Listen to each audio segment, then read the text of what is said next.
Good morning, Talee. Good morning, Paul Yates, second chair. Good to see you. Good seeing you, Talee. Yes.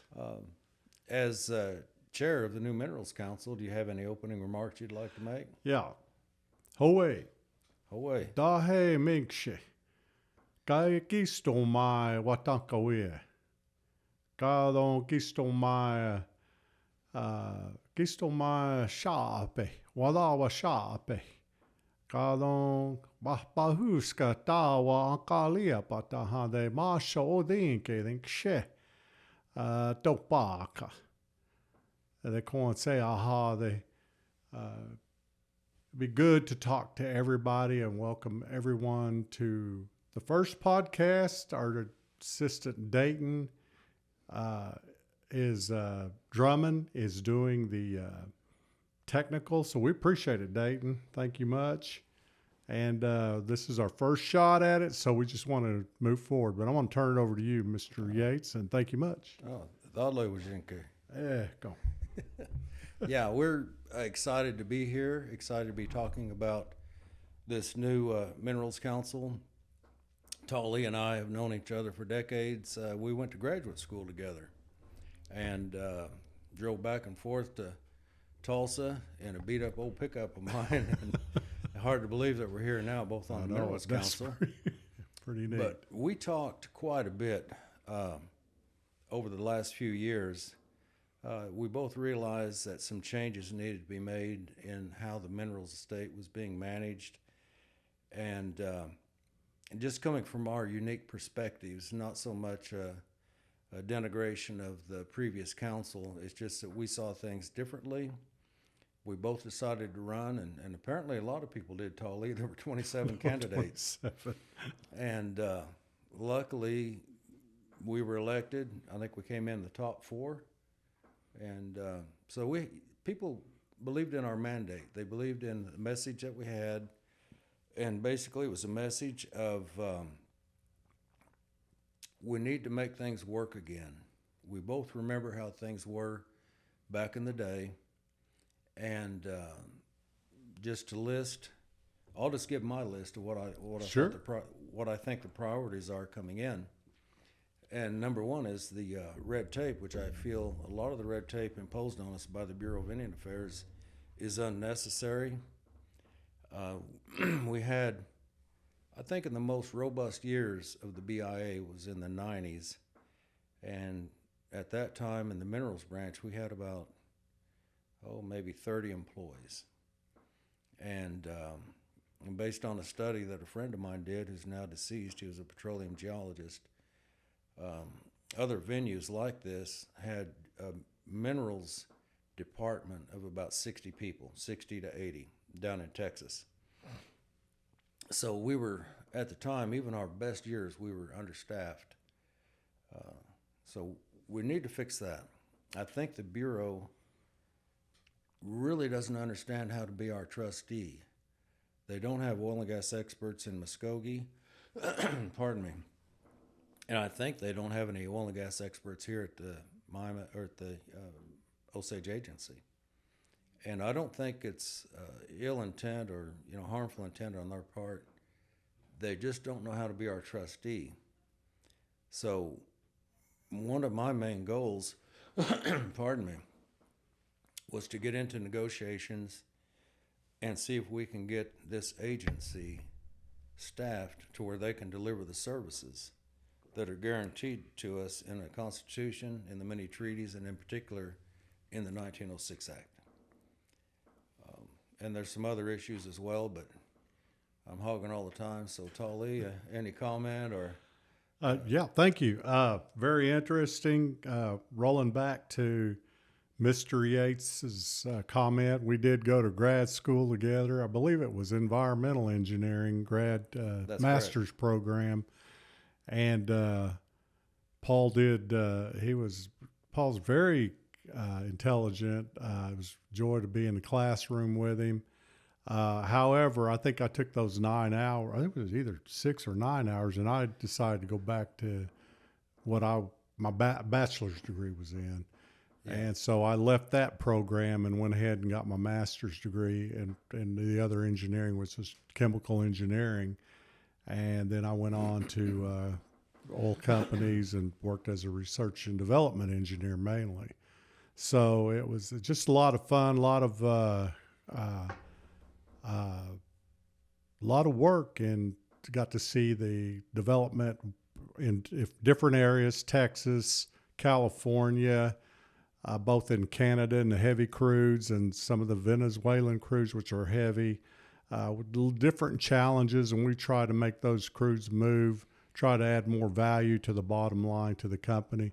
So those kind of things, when I was working, at that time, Chief Jim Gray asked me to consider doing minerals, and I did, and I ran and I got on, and it's really been rewarding for me, for my family, and I appreciate the Mineral Council and the Mineral Department to afford the ability for me to stay home and kind of enjoy the work for the Osage. So that's always been something that I've been really proud of and thankful for, to the shareholders, to the Osage Nation, to all our leadership here. So I'm excited. I want to bring that spirit that I know we went through some downtime, and there's a lot of challenges through, as Mr. Yates saying, through the Bureau of Indian Affairs. But I think at this point we've got a lot of interest nationally. They would like to see Native tribes who are oil-based, like the Osage, start moving again. So that's why I'm excited to come in, and hopefully we can get, not hopefully, I believe we're going to get more barrels coming, and I'm going to call it royalty barrels, because that's where our shareholders get paid from. I'd love to see that go up. And how can we make it move quickly, make some really good, strong decisions to get that moving. I'll pass it back to you, Mr. Yates. Now, those are good words, really good words, Talee, and I agree with that. We have a really good council seated this time. We have retired professionals. We have people that are currently practicing their trade and their profession. And we have people that are engaged, people that want to fix things. And these are all fixable. And we started at our last council meeting. We set committees. One of our priorities is establishing viable election codes. And we've got some good people assigned to that. Moving forward, hopefully, my primary involvement will be alongside Talee, Redcorn, and Paul Rivard, is negotiating and working on oil and gas development.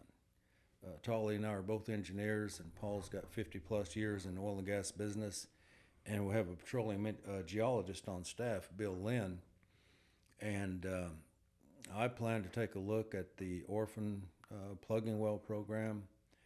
We're going to investigate enhanced oil recovery, which reservoirs are most amenable for that type of recovery, and short radius horizontal drilling. We think there's some exciting technology out there. It's waiting for us.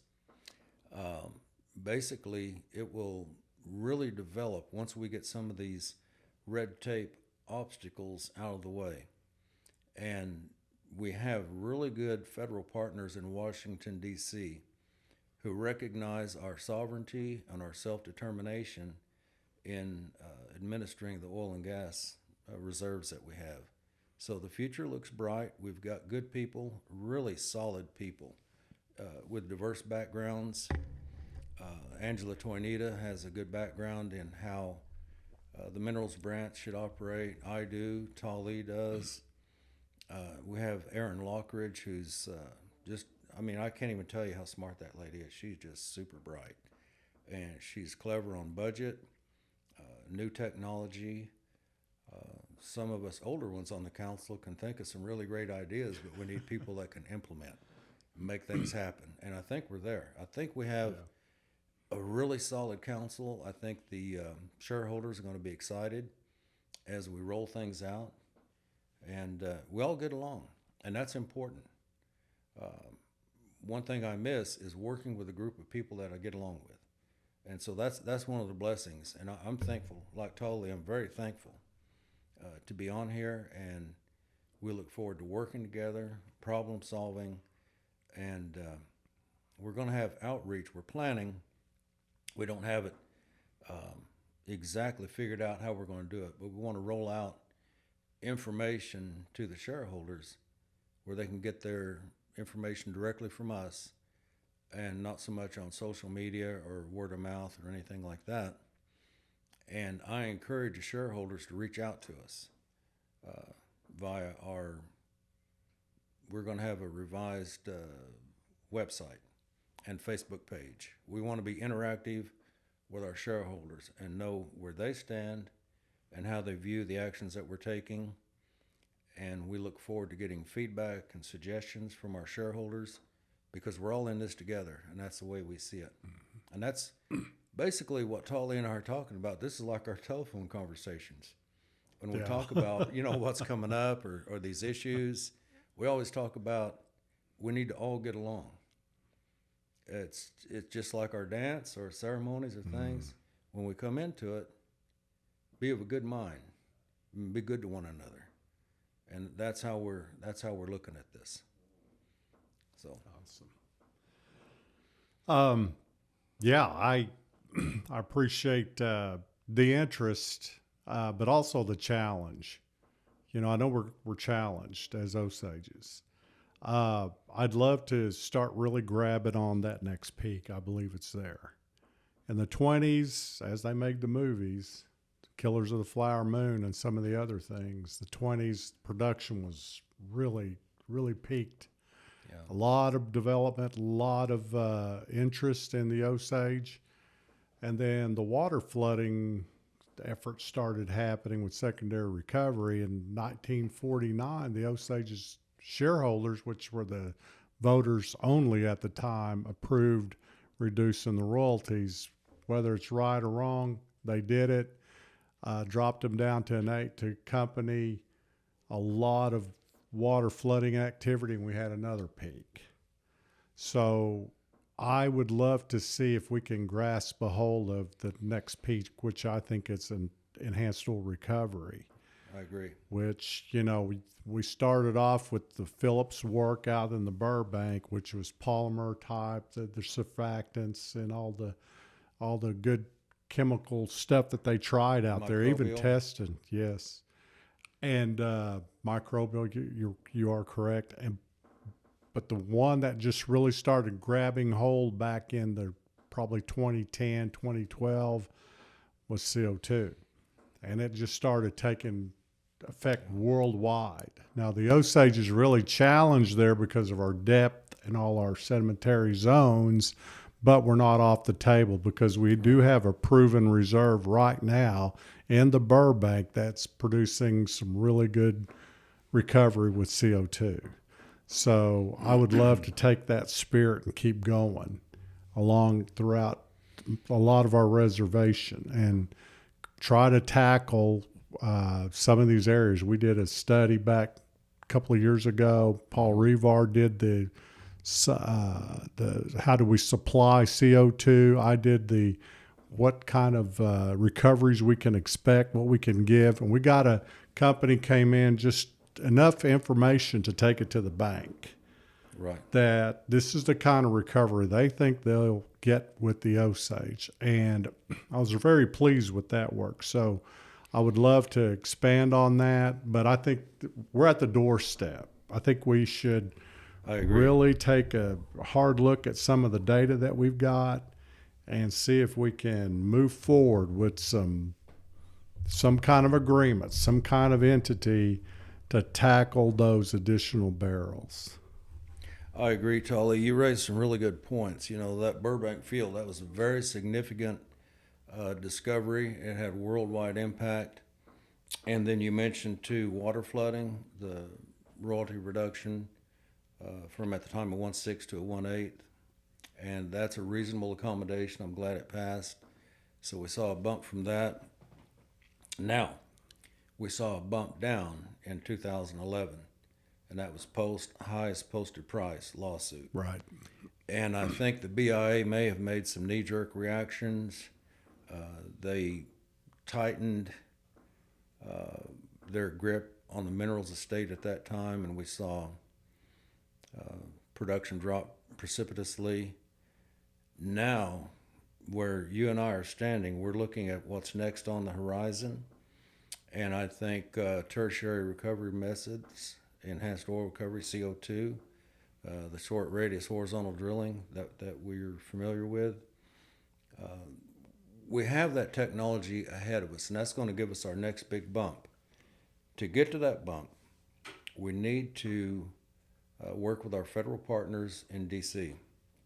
We started that process July 15th, and so we're going to get into discussions with them, and we also want to see Trump's expedited NEPA executive order implemented here, in not only just for Osages, but all energy-producing tribes. It's been pulled back. That was a Bureau decision. They did outreach, which they do, consultation with the tribes. Most tribes are not energy-producing, Right. but we are. So it applies to us, and we want it. So we're looking for a carve-out. So if we can get the regulations revised pursuant to the 1906 Act, and regulations promulgate from your authorizing act, and that's the 1906 Act. Of course, we're subject to other acts too, Right. the Clean Water Act, Clean Air Act, NEPA. So, but we need to negotiate with our federal partners to get things in place that will allow us to move forward. We've got to get this red tape off of our neck, because most of it's unnecessary, some of it's misapplied. For instance, the Bureau at one point was trying to apply CERCLA, Superfund standards, on getting our Osage Ranch into trust. And so at that time, the nation's realty staff realized they were on the wrong track. And so they worked with our federal partners again in D.C. and got that changed, and the land was quickly taken into trust. We're facing similar issues right now in oil and gas production. Okay. Some of it's coming out of Muskogee, some of it's happening right here at this agency by Bureau staff. And I think a lot of times it's overzealous environmental types that don't understand really how they should be applied. So we need to dig into that, and in a diplomatic fashion. We're not out to embarrass or confront anyone, but we want what's right, what's fair. Right. We're a sovereign nation, and we have this right now this prevailing concept in D.C. that they want to help us. So I think most of our help is going to come from our partners in D.C., but we need to be diplomats moving forward, and I think we have a really good crew. We have a really good Minerals Council that knows how to sit down at the negotiation table and present the facts and get things done. But yeah, I like what you're saying, Talee, and that's a good way to look at it historically. Where did the bumps in production come? Right. Where's the inflection point where everything went to wearing a handbasket? Yeah.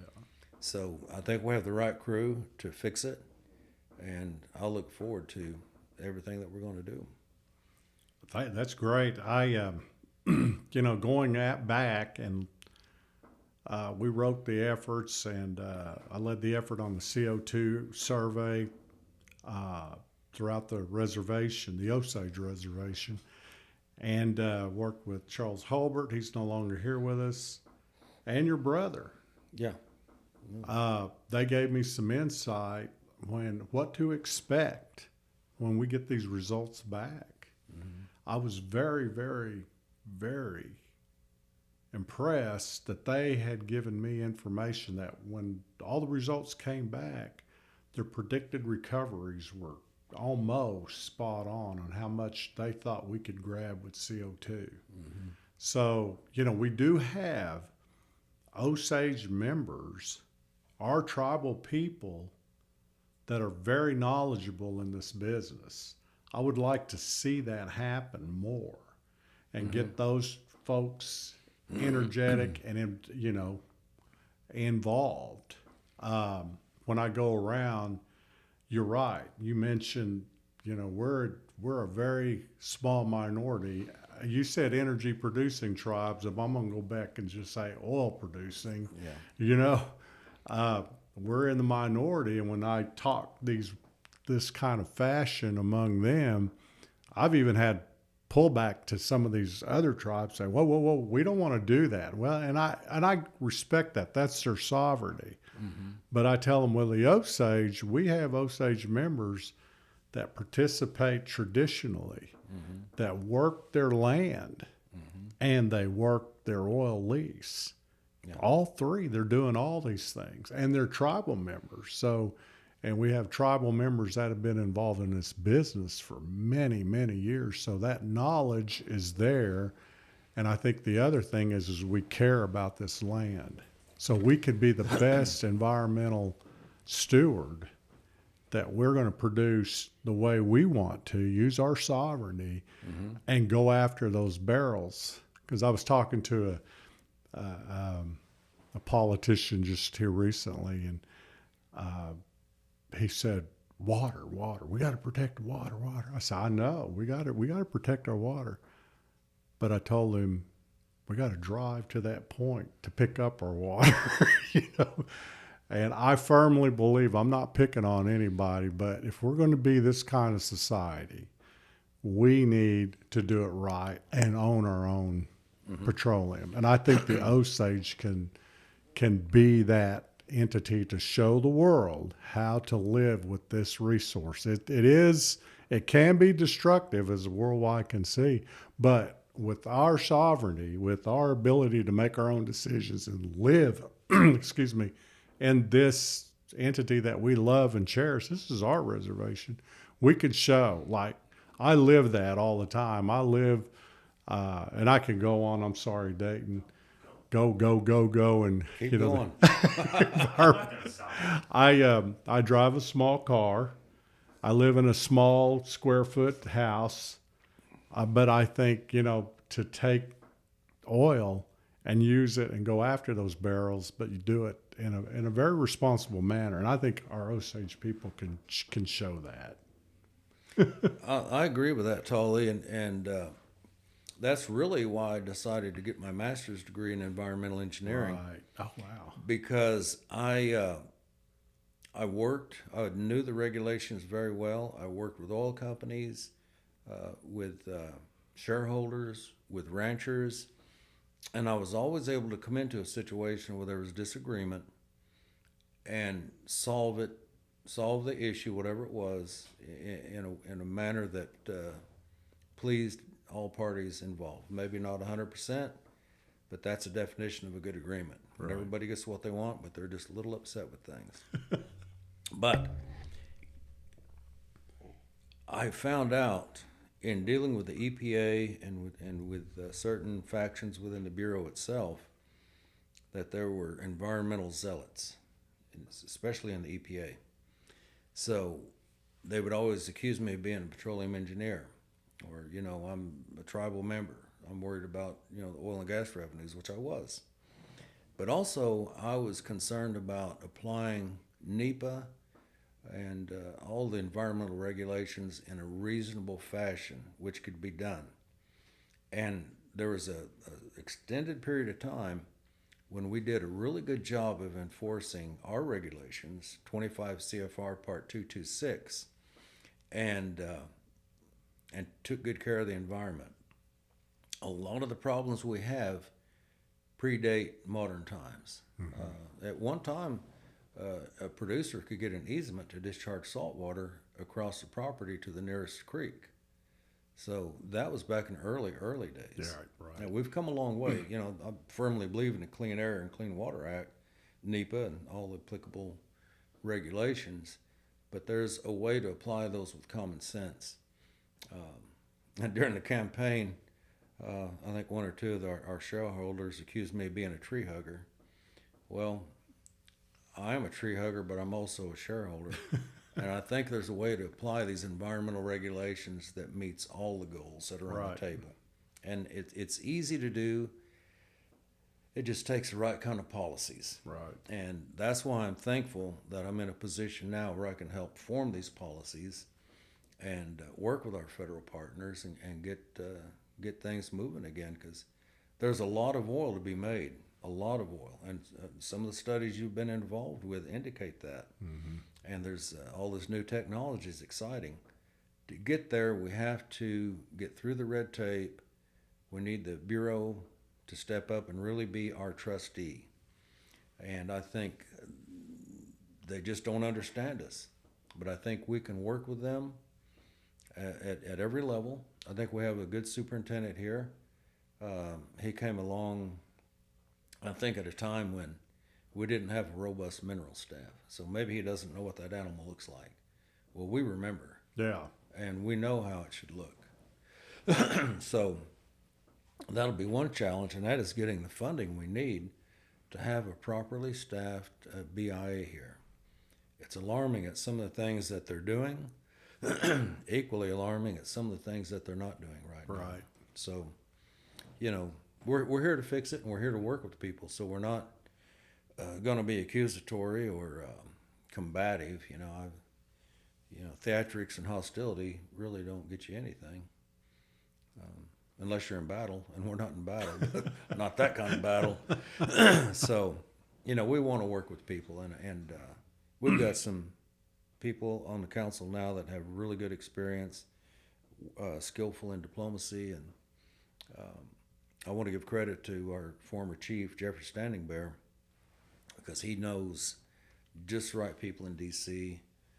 He's already crafted some strategies, which we're implementing now, and there's more strategies to come, and we'll solve things through discussion, because like I said, we have a breadth of knowledge and experience with the current council, and we need to draw on all that, and discussion will bring it out. The solutions are there. Discussions will point the way. It's exciting. Dayton, I know you're watching. Many people out there watching. I'm hopeful, and my goal is to increase royalty barrels. Absolutely. I want to step back, get what my experience has been is chasing those technologies, chasing those ideas to get more. When I worked for an oil company, I had an old friend of mine. I first got hired, and he took me to breakfast, and he's gone now, passed away. And I said, "What's my job here?"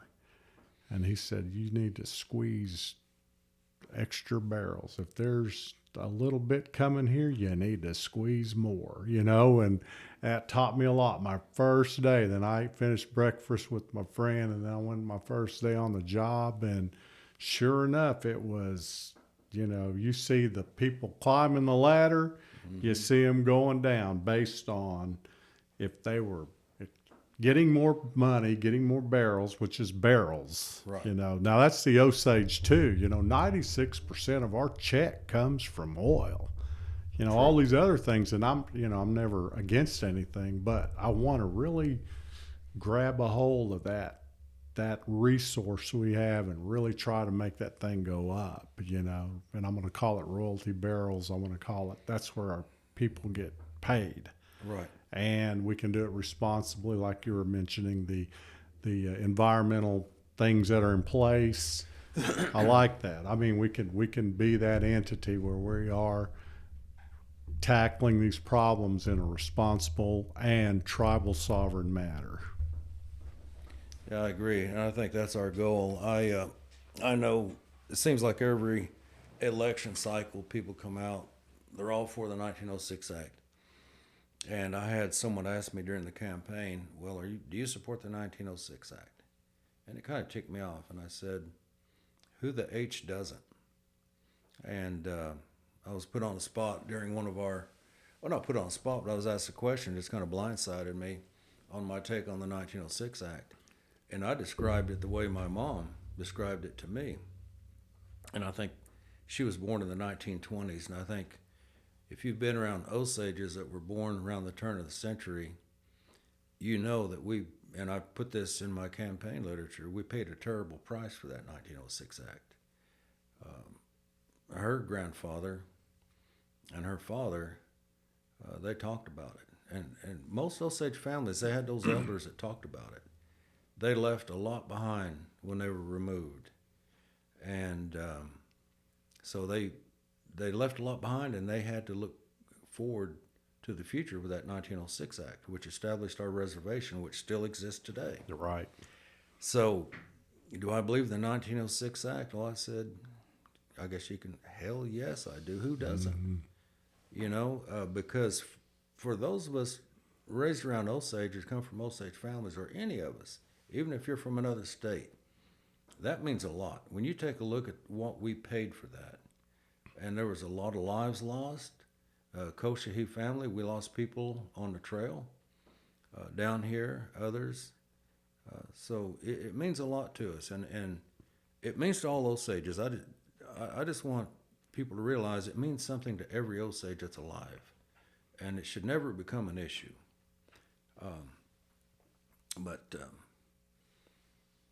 That's one of the driving forces with me, is to protect what we have because of the price that we paid for it, and to develop it for future generations. It's just like people before us prayed, people that we never even knew, hundreds of years back there, they prayed for us today. And then they did things. They went through things. So, right now we kind of have it easy. We live good lives and like that. But we have that responsibility to pass that on, to take care of what we have, set it up for the future.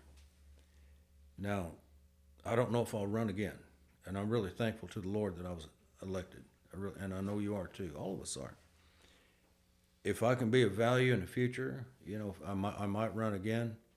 But one of the things, the goals I have while I'm here for these 4 years, is to clear out the red tape, get us back into oil and gas production, and set a template for future minerals councils.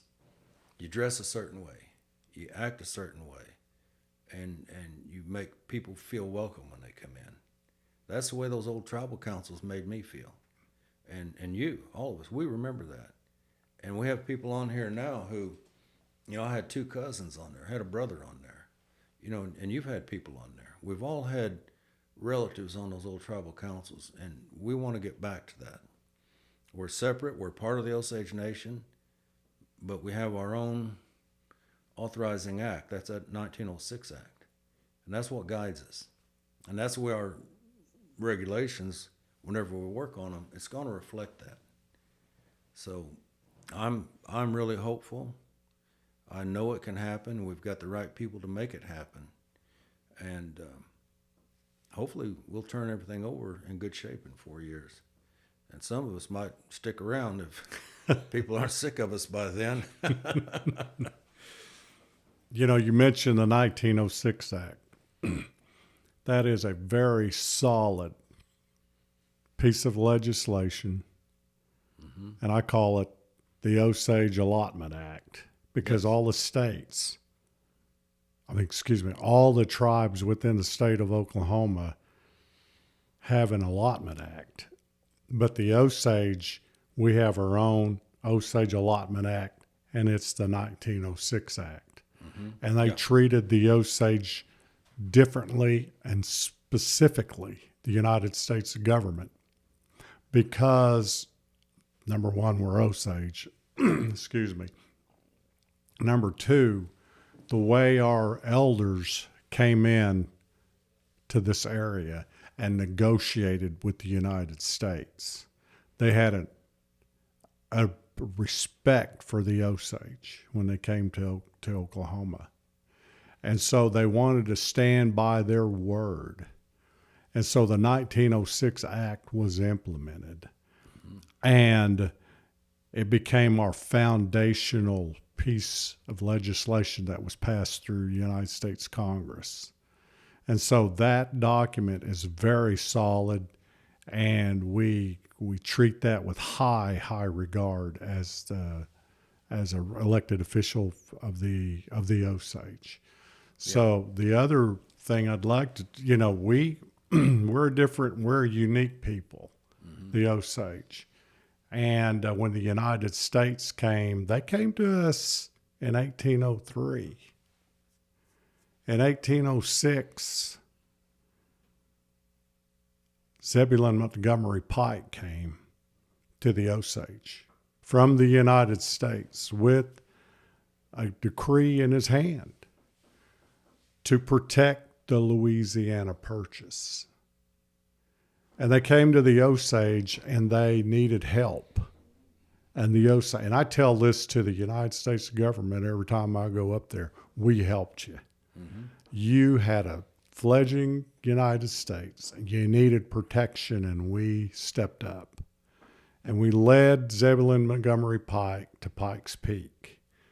And there's a long story to that, but it was from all the invading enemies coming back. They wanted to protect their new purchase.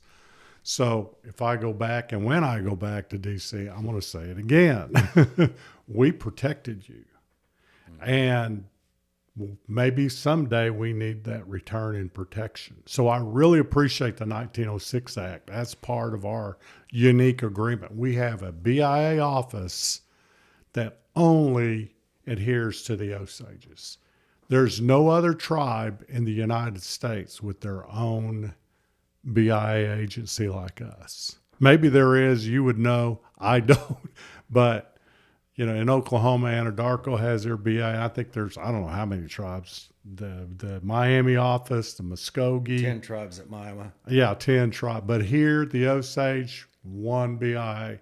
So that's the history we have with the United States. And we want to get back to that. We want to have that unique, special communication with which I'll call our allies, because we have our locations that we dance. We have our traditional elements, 3 of them here. And that's a very, very, to me, a holistic entity that we live on, that no one else can be there but us Osage. And just like you, Mr. Yates, Wahakali people come from the Cochise people. And I live in that area too. And we want to protect those things. Yeah. And the 1906 Act helps us protect that, plus the mineral estate. So thank you for bringing that up. It's important. And we understand the 1906 Act more than people realize. It's a living document. It's something that protects us.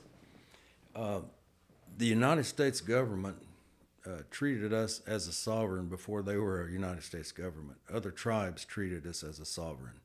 Foreign nations, England, France, any of the colonists that came over recognized that we were a sovereign nation. And that's memorialized in the United States Constitution. Our sovereignty and the trust responsibility of the United States government, pursuant to the many treaties that we signed. All that is brought forward and captured in that 1906 Act.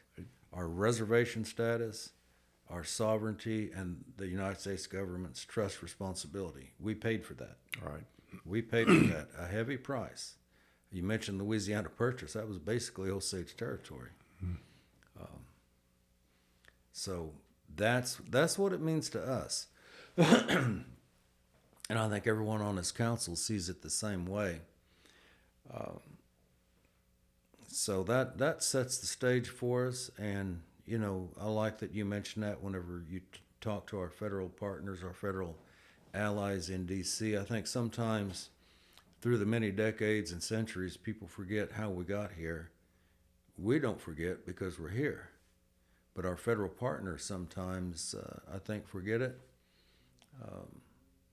You know, I've mentioned during the campaign the Indian canons of construction based on a Supreme Court decision from 1832, where the Supreme Court basically stated that if there's any ambiguity or any question arises, the courts must rule in favor of the Indian tribe because these treaties were signed under duress. Either they didn't understand it because they didn't speak English, or it was at gunpoint, how they got the signature. Basically an illegal contract. So let's give these Indians a break and rule in their favor when you can. I spent 36 years with the BIA. I always my decisions were always informed by that Supreme Court decision. If I could make a decision in favor of an Indian client or an Indian tribe, and I didn't run counter to the wishes of the regional director, I tried to help those Indians as much as I could. But we need to get back to that. We need more people to realize our true standing, and I think you captured it perfectly, Talee. We're standing there as a sovereign Osage. And I think right now our partners in D.C. see us that way, and they want us to act in a manner of self-determination with our oil and gas. So we're standing right here at the confluence of some really good factors coming into play. We'll be able to favorably change the circumstances over the past couple of decades that have held us back. Thank you for that. Years and years I've talked with our elders that spoke our language. Mm-hmm. And I was blessed to be able to gather and garner that knowledge. This Thursday I'm going up and we're going to visit with our sister tribes in Joplin, Miami area, Oklahoma area. 3 miles from where I live. Yeah, is that right? Yeah, I live on the Missouri side. Is that right? On property owned by the Well, I live on that Eagle Creek Golf Course. Okay. We're going to discuss the Omaha, the Ponca, the Kaw or Kanza, and the Quapaw people, and the Osage, and talk about the elements of how we can gather and our knowledge. But during this time that I've been involved with the language, there's an old prophetic story among the Osage.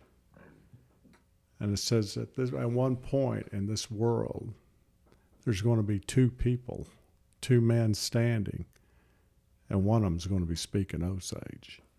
And I carry that in my heart when I dance, when I lead, or when I'm doing mineral, is we got to get our people to that point. And some of our elders told me that. So I believe that, that prophetic story is going to come true. So anyway, I want to leave you guys with that. Thank you. Well, I'll tell you what, I've tried taking Osage language classes in the past, and I picked up a few words, and some you just hearing people talk. But I left in 2003 to start my career in other places, and I'm glad I did. I got good experience. I'm bringing that back, and I can use it on this council. What I've noticed is Mulgrew Lookout, Van Big Horse, yourself, different ones, they've really brought that language back. My grandchildren speak Osage. And I'm so thankful that people speak Osage. I mean, it's just, and during that inauguration, there was a couple of young men up there speaking Osage, and they really sounded good. It's nice to hear that. So, and I thank you, Talee, for your efforts. You're welcome. In that, because you've taught it, and you speak it, and I guess I'm hard-headed. Maybe I'm too much right or less brain. I can pick up on engineering, but language kind of leaves me. Don't pick it up like that. But so anyway, yeah, I appreciate all your comments, and I think we've covered just about everything for this go-around. I appreciate any of the viewers that tune in to see this, and I just want to encourage shareholders, communicate with us. Talk to us. When I first presented down in Houston, I said, I'll talk to anybody, anytime. And I've never appeared in public campaigning or like this venue or tribal council meetings. I don't have notes. I don't have anything scripted. If I can't answer a question or just sit down and talk about it, then I probably don't need to be here.